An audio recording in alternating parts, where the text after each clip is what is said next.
August 17th, 1944. T:34 a.m.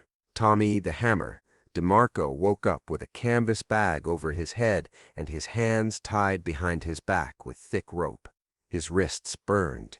His shoulders ached. He was moving, being dragged across rough pavement.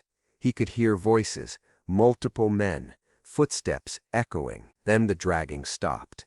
Tommy heard a door open, metal scraping against concrete. Then he was pulled forward again, downstairs.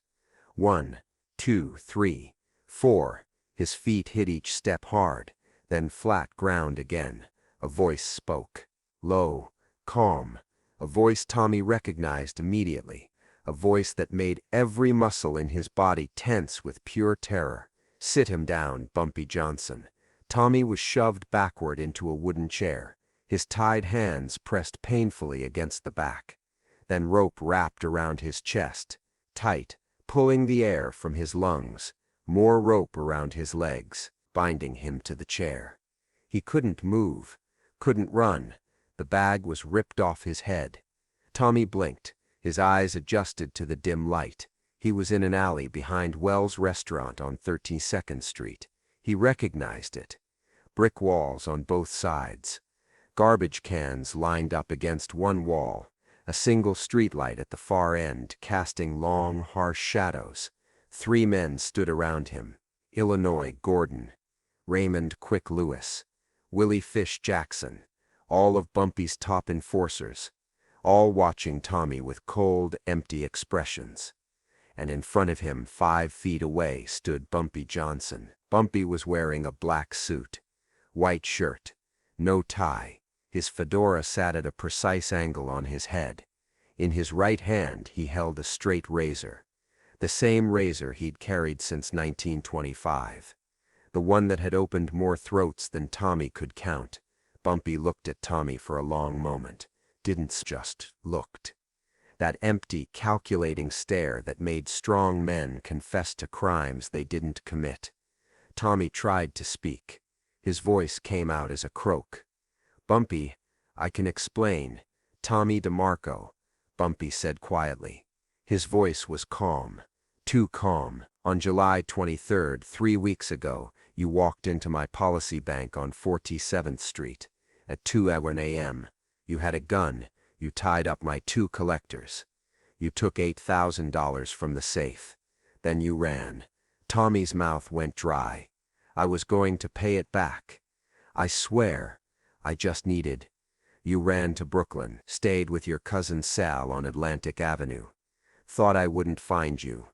Thought maybe I'd forget, or maybe I wouldn't care about $8,000. Bumpy stepped closer.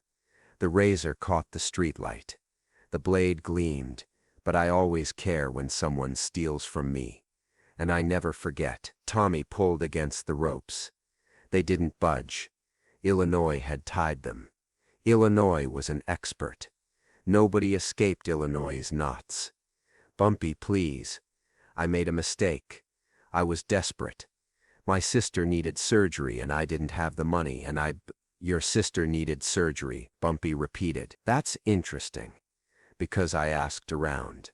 You don't have a sister, Tommy. You have a brother in Queens and a mother in New Jersey. No sister. Tommy's face went pale. The lie had crumbled instantly. So you didn't steal for family. Bumpy continued. You stole because you're a gambler. You owed money to Vincent Lombardo. $5,000, gambling debts. And you thought robbing me was easier than paying Vincent. Bumpy was right. Tommy had been in debt to Vincent for months. The interest kept growing. Vincent's collectors were getting violent. Tommy had been desperate, but robbing Bumpy Johnson, that had been the stupidest decision of his life. I'm sorry, Tommy whispered. I'm so sorry. I'll get the money. All of it. I'll work for you. I'll do anything. Bumpy opened the straight razor with a smooth, practiced motion. The blade locked into place with a soft click. I could kill you right now, Tommy. 1 cut across your throat. You'd be dead in 2 minutes. And honestly, that's what you deserve. Tommy's eyes filled with tears. Please, Please don't kill me. I have a daughter. She's only 6 years old. She needs her father. You should have thought about your daughter before you robbed me." Bumpy walked in a slow circle around Tommy's chair. The razor hung loosely in his hand. Relaxed, like he was holding a cigarette instead of a weapon. "But I'm not going to kill you, Tommy. Because I want you to remember this night. I want you to carry this lesson with you for the rest of your life. And I want everyone in Harlem to hear about what happens when you steal from Bumpy Johnson." Bumpy stopped in front of Tommy. "Do you know how many states are in America, Tommy?"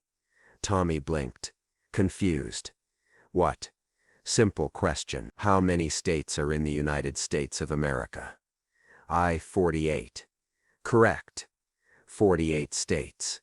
New York, where we are now. New Jersey, where your mother lives. Pennsylvania. Connecticut. Massachusetts. All the way to California. 48 states total." Tommy had no idea where this was going. "Here's what we're going to do," Bumpy said. "You're going to name all 48 states for me. Out loud.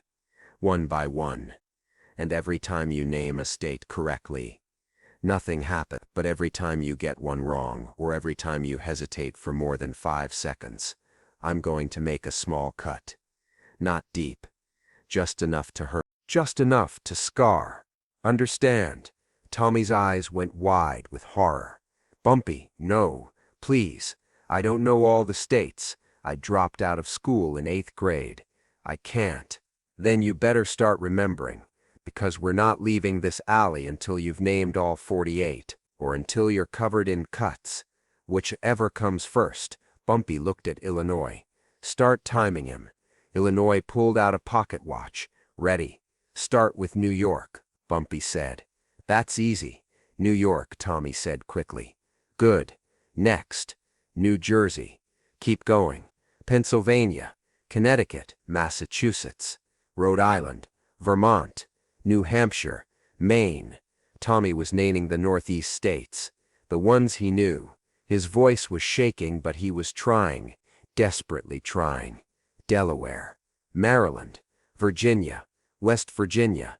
North Carolina. South Carolina. Georgia. Florida. 15 states. He was doing well, but now he had to move inland. States he'd never visited. States he'd only heard about in passing. Ohio. Michigan. Indiana. Illinois. "Keep going," Bumpy said. "Wisconsin. Minnesota. Iowa." Tommy paused, trying to think. What came next? 5 seconds passed. Bumpy made a small cut on Tommy's left forearm. Quick. Precise. The razor opened his skin like it was paper. Tommy screamed. The pain was sharp, immediate. "That's one," Bumpy said calmly. "Keep going. Missouri. Kansas. Nebraska. Good. Oklahoma. Texas. Arkansas. Louisiana. Mississippi. Alabama." Tommy was sweating now. His shirt was soaked. He'd named 27 states. 21 to go. Tennessee. Kentucky. North Dakota. South Dakota. He paused again. His mind was blank. Pure panic erasing every geography lesson he'd ever half learned in school. 5 seconds. Another cut. Right forearm this time. Matching the first. Tommy sobbed. "Please. Bumpy. I can't remember. I don't know." "Then guess." "Montana. Wyoming. Colorado. New Mexico. Keep going. Arizona. Nevada. Utah. Idaho. Washington. Oregon. California. 38 states. 10 to go." But Tommy's mind was completely empty now. The pain, the fear, the razor in Bumpy's hand. He couldn't think, couldn't remember. "I don't know," Tommy whispered. "I don't know anymore." "Guess." "Alaska?" "Alaska isn't a state yet, Tommy. It's a territory." "That's a wrong answer." Cut number 3, left shoulder. Tommy screamed again. For the next 30 minutes, Tommy named states. Real ones, made-up ones, states he'd heard in conversation, states from movies. Every wrong answer earned a cut. Every hesitation earned a cut. Illinois called out corrections. Alaska isn't a state. Hawaii isn't a state. New Dakota isn't real. By the time Tommy had finally named all 48 correct states, with help from Bumpy's hints in the form of cuts, he had 32 cuts on his body. Arms, chest, legs, shoulders, none deep, none life-threatening, but all painful, all permanent scars. Bumpy folded the razor, put it back in his pocket. Now you know geography, Tommy. You also know something else. You know what happens when you steal from me. Tommy was barely conscious. His head hung forward. Blood dripped from his arms onto the alley pavement. Illinois, untie him. Illinois cut the ropes. Tommy slumped forward. Would have fallen if Quick hadn't caught him. Get him to a hospital, Bumpy said. Make sure they stitch him up. I don't want him dying from infection. That would waste the lesson. Quick and Willie half-dragged, half-carried Tommy out of the alley, threw him in the back of a car, drove him to Harlem Hospital, dumped him at the emergency room entrance, then disappeared. Tommy survived. The doctors stitched 32 cuts, asked him what happened. Tommy said he fell through a window. Nobody believed him, but nobody pushed. Tommy left Harlem 3 days later, took a bus to Philadelphia, got a job in a factory, never came back to New York. But for the rest of his life, every time Tommy took off his shirt, he saw the scars, 32 of them, a map of his stupidity carved into his skin, and he remembered the night Bumpy Johnson taught him geography the hard way. The story spread through Harlem within days. Bumpy Johnson gave Tommy DiMarco a geography lesson with a razor. 32 cuts, one for each state, Tommy could have run to instead of robbing Bumpy and staying in New York. It wasn't about the money. $8,000 was nothing to Bumpy. He made that in a day from his policy banks. It was about the message. You don't steal from Bumpy Johnson. You don't disrespect him. You don't think you can get away with anything. Because Bumpy doesn't just punish you.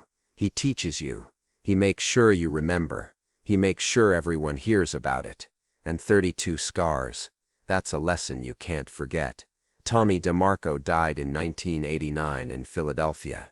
He was 71 years old. At his funeral, his daughter, who'd been 6 years old that night in 1944, told her children about their grandfather.